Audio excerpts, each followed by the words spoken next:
Mesdames, et pour ainsi dire, messieurs, on a demandé à ma femme de me faire prononcer ici, dans un but de bienfaisance, une conférence sur un sujet accessible à tous. On veut une conférence, eh bien, va pour une conférence. Pour ma part, cela m'est parfaitement égal.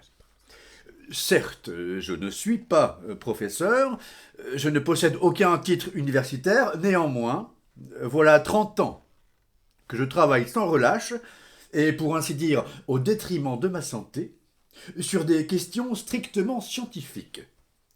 Je ne cesse d'y réfléchir, et figurez-vous qu'il m'arrive même d'écrire des articles savants.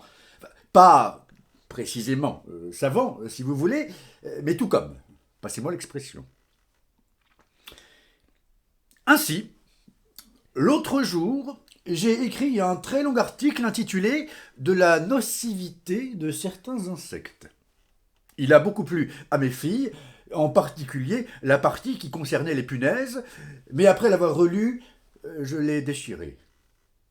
Car on peut bien écrire tout ce qu'on veut, mais impossible de se passer de poudre insecticide. Chez nous, à la maison, c'est rempli de punaises, jusque dans le piano. J'ai choisi comme sujet de ma conférence de ce soir le danger que représente pour l'humanité l'usage du tabac.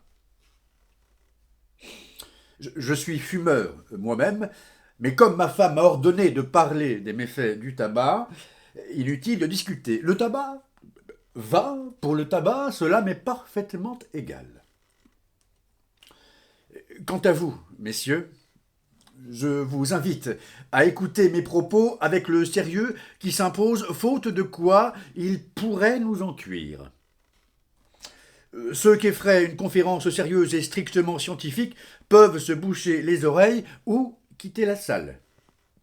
Je fais tout particulièrement appel à messieurs les médecins ici présents, susceptibles de puiser dans ma conférence des renseignements fort utiles, puisque le tabac, outre ses méfaits, est également employé en médecine.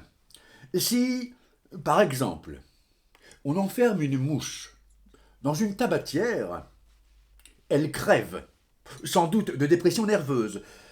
Le tabac est essentiellement une plante.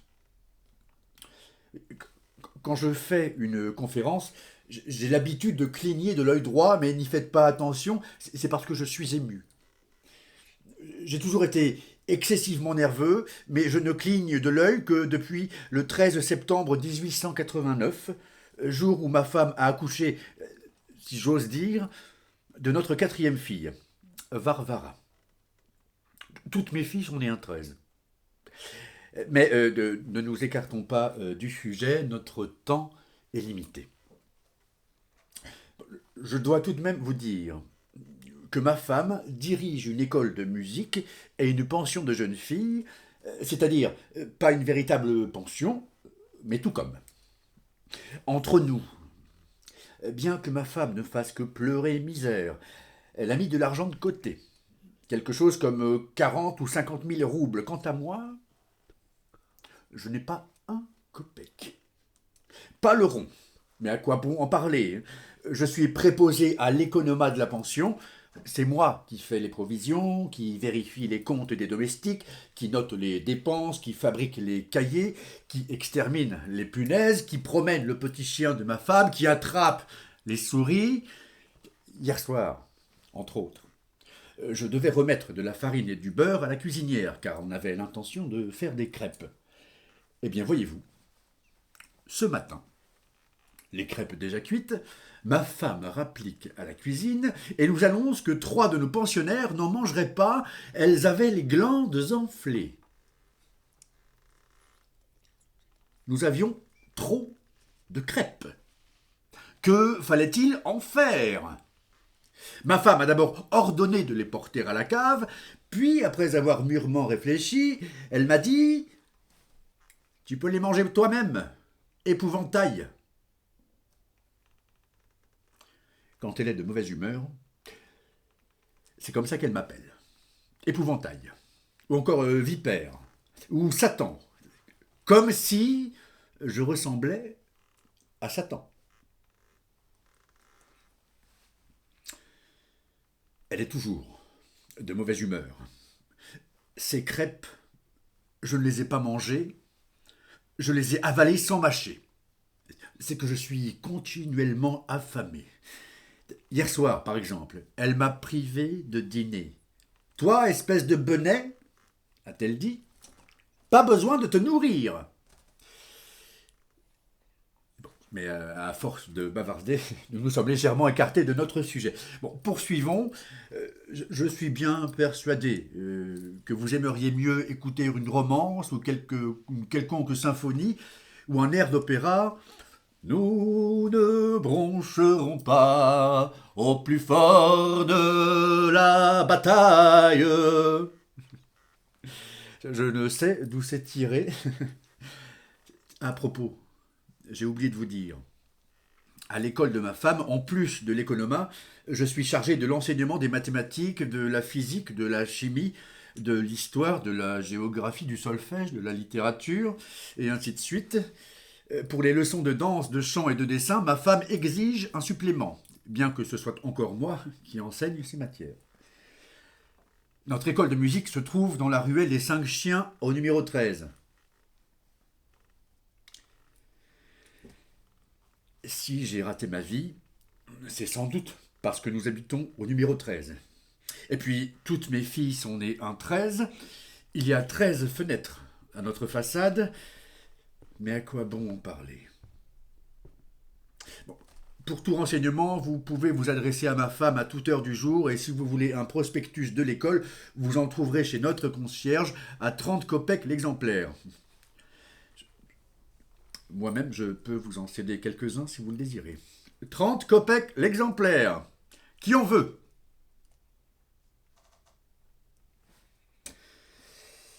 Bon, alors 20 kopecks? Non, mais c'est bien regrettable.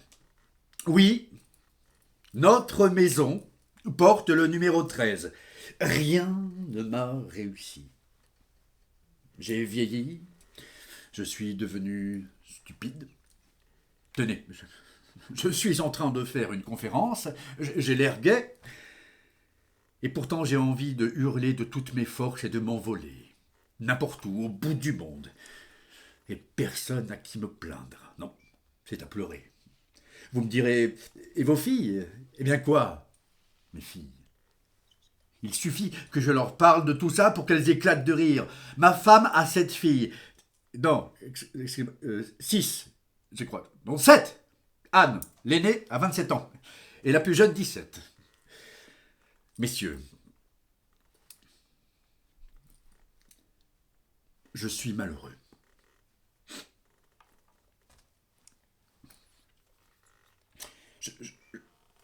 Je ne suis plus qu'un imbécile.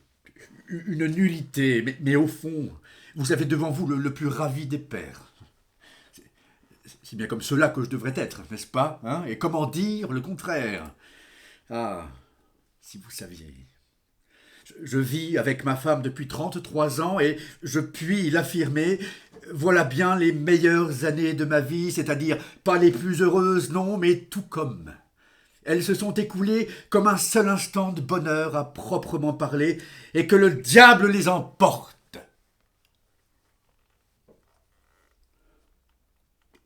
Mais elle n'est pas encore arrivée. Je peux parler librement. J'ai terriblement peur. J'ai peur quand elle me regarde. Oui, qu'est-ce que j'étais en train de dire? Ah, si mes filles tardent à se marier, c'est sans doute parce qu'elles sont timides et que les hommes n'ont jamais l'occasion de les voir. Ma femme ne veut pas donner de soirée, elle n'invite personne à dîner. C'est une dame très avare, méchante, acariâtre. Comment voulez-vous que quelqu'un mette les pieds chez nous? Mais je veux vous confier un secret. On peut voir les filles de ma femme les jours de grandes fêtes chez leur tante, Natalia Semenovna. Oui, celle qui souffre de rhumatisme et qui porte une robe jaune à pois noirs. On jurerait qu'elle est saupoudrée de cafards. Chez elle, on vous servira des hors-d'œuvre. Et quand ma femme n'y est pas, on peut même s'envoyer un petit coup de vodka.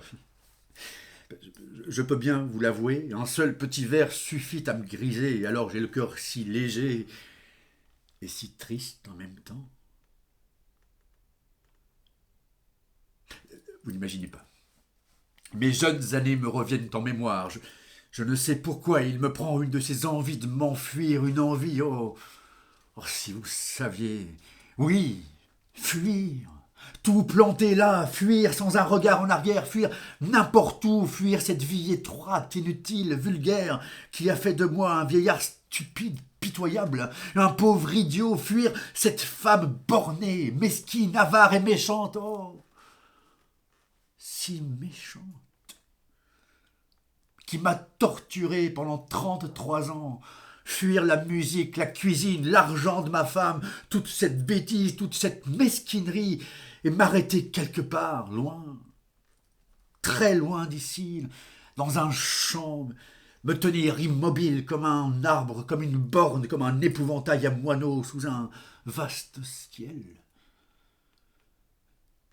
Toute la nuit, regarder la lune silencieuse et claire et oublier, oh, comme je voudrais ne plus me souvenir de rien.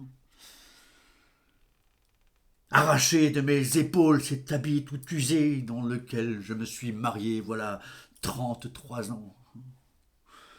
Et c'est là-dedans que je fais toujours des conférences dans un but de bienfaisance. Tiens, attrape, je suis vieux, misérable, piteux comme ce gilet au dos râpé et usé. Mais je ne demande rien. Je suis au-dessus de tout, plus pur que tout cela. J'ai été jeune, intelligent, j'allais à l'université, je faisais des rêves, je me croyais un homme. Maintenant, je n'ai plus besoin de rien. De rien. D'un peu de repos, oui, c'est tout. De repos. Elle est arrivée. Elle m'attend là-bas. Ah, l'heure est déjà passée. Si elle vous pose des questions, dites-lui, s'il vous plaît, je vous en prie, dites-lui que la conférence a eu lieu et que l'épouvantail, c'est-à-dire moi, s'est comporté avec dignité. Elle regarde par ici. Étant donné que le tabac contient le terrible poison dont je viens de vous entretenir, je vous recommande de ne fumer sous aucun prétexte, et j'ose espérer que cette conférence sur les méfaits du tabac n'aura pas été inutile. J'ai fini. Dixi et animam levavi.